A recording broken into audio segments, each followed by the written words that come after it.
की इस क्लास में देखिए, आज हम कक्षा 9वीं विषय विज्ञान का एक पेपर कंप्लीट करेंगे ताकि आप सभी अच्छे से पेपर को कंप्लीट कर सके और अच्छे से अच्छे अंक प्राप्त कर सके।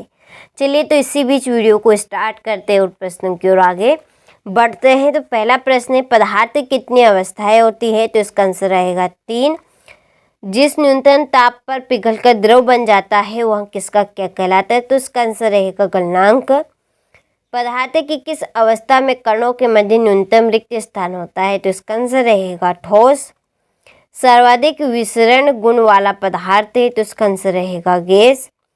2 या 2 से अधिक पदार्थों का समग्र मिश्रण कहलाता है? तो इसका आंसर रहेगा विलयन। वायु एक विलयन है? तो इसका आंसर रहेगा गैस का गैस में। ठीक है, तो ये हमारे सही विकल्प थे। आप अच्छे से स्क्रीनशॉट लो, अच्छे से कंप्लीट करें। इसके बाद में अगला प्रश्न कि जीवन की मूलभूत इकाई डेडेडेस होती है कोशिका। पादपों में जल का संवहन डेडेडेस ऊतक द्वारा होता है? तो इसका आंसर रहेगा जाइलम। समसूत्री विभाजन डेडेडेस कोशिकाओं में होता है? तो इसका आंसर रहेगा पैतृक।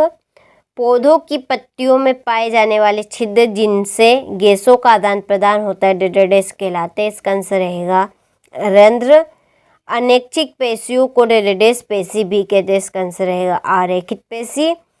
एक ही प्रकार की कोशिकाओं का समूह जो संरचना व कार्य में समान हो डेडेडेस कहलाता है? तो इसका आंसर रहेगा ऊतक। ठीक है, तो ये हमारे रिक्त स्थान में कंप्लीट हो गए हैं। आप अच्छे से स्क्रीनशॉट लें और अच्छे से कंप्लीट करें। देखिए, ये प्रश्न पत्र आप सभी के लिए काफ़ी इम्पोर्टेंट है, जैसे कि सोने पे सुहागा होता है। ठीक है, तो आप सभी के लिए भी ये नंबर के लिए एक तरह का सोने पे सुहागा है, समझ लीजिए। वो अच्छे से कंप्लीट कर लीजिए आप हर एक प्रश्न को।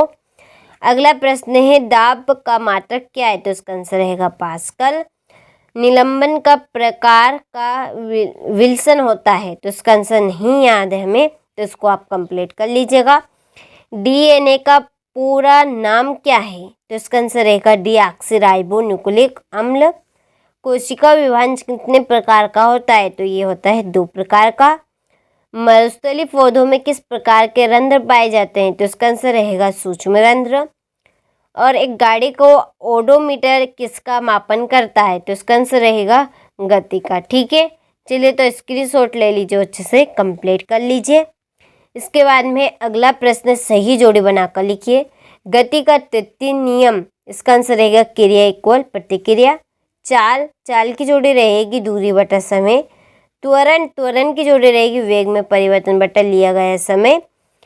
गुरुत्वीय त्वरण, इसकी जोड़ी रहेगी स्वतंत्र रूप से गिरती हुई वस्तु। जड़त्व, इसकी जोड़ी रहेगी गति का प्रथम नियम। गति का द्वितीय नियम, इसकी जोड़ी रहेगी F इक्वल a में। ठीक है, तो जोड़ी हुई हमने कंप्लीट कर लिए। आप तो हर एक प्रश्न को अच्छे से स्क्रीनशॉट लें और अच्छे से आप ध्यान से देखें। ठीक है, और फिर इनको आप अच्छे से कंप्लीट कर लें ताकि आप सभी को अच्छे से अच्छे अंक प्राप्त हो सके। ठीक है, हमारा भी यही उद्देश्य और हम भी यही चाहते हैं। ठीक है, इसीलिए तो आप सभी को काफ़ी इम्पोर्टेंट प्रश्न पत्र यहाँ पर मैं आप सभी को बता रही हूँ। चलिए तो सत्य और असत्य है। पहला है, मोमबत्ती का जलना भौतिक परिवर्तन है? तो ये सत्य है। तंत्रिका ऊतक की कार्यात्मक इकाई रक्त होती है? तो ये असत्य है। ठीक है, न्यूरॉन होती है। प्रत्येक वस्तु अपनी वर्तमान अवस्था गति में ही बने रहना चाहती है। वस्तुओं की इस गुण को गुरुत्वीय त्वरण कहते हैं? तो ये असत्य है, इसको गुरुत्वीय बल कहते हैं। हृदय पेशियाँ ऐच्छिक होती है? तो ये असत्य है, हृदय पेशियाँ अनैच्छिक होती है। सर जे थॉमसन ने एनोड किरणों की खोज की? तो ये असत्य है, कैथोड किरणों की। पौधों को पोषक पदार्थ हवा, पानी और मिट्टी से प्राप्त होते हैं? तो ये सत्य है। ठीक है, तो ये हमारे वस्तुनिष्ठ प्रश्न कंप्लीट हो चुके हैं। आप सभी ने अच्छे से इन प्रश्नों का स्क्रीनशॉट लिया होगा, तो आप सभी इन प्रश्नों को अच्छे से कंप्लीट करें। अब आपके 2 नंबर वाले प्रश्न शुरू होते हैं, तो देखते हैं। LPG व CNG का पूरा नाम लिखिए। इत्र की गंध बहुत दूर बैठे हुए व्यक्ति को भी क्यों पहुंच जाती है? मिश्र धातु किसे कहते हैं? किसी एक मिश्र धातु का नाम लिखिए।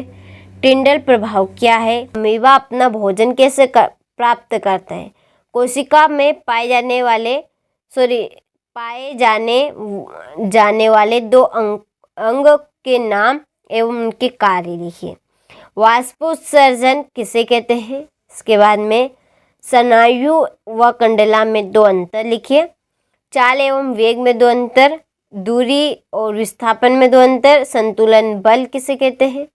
एक सतह पर रखी हुई दो अलग अलग वस्तुओं को चलाने के लिए अलग अलग बलों की आवश्यकता, ठीक है, क्यों होती है? ठीक है, ये अगला प्रश्न आप यहाँ से स्क्रीनशॉट ले लीजिए, अच्छे से कंप्लीट कर लीजिए।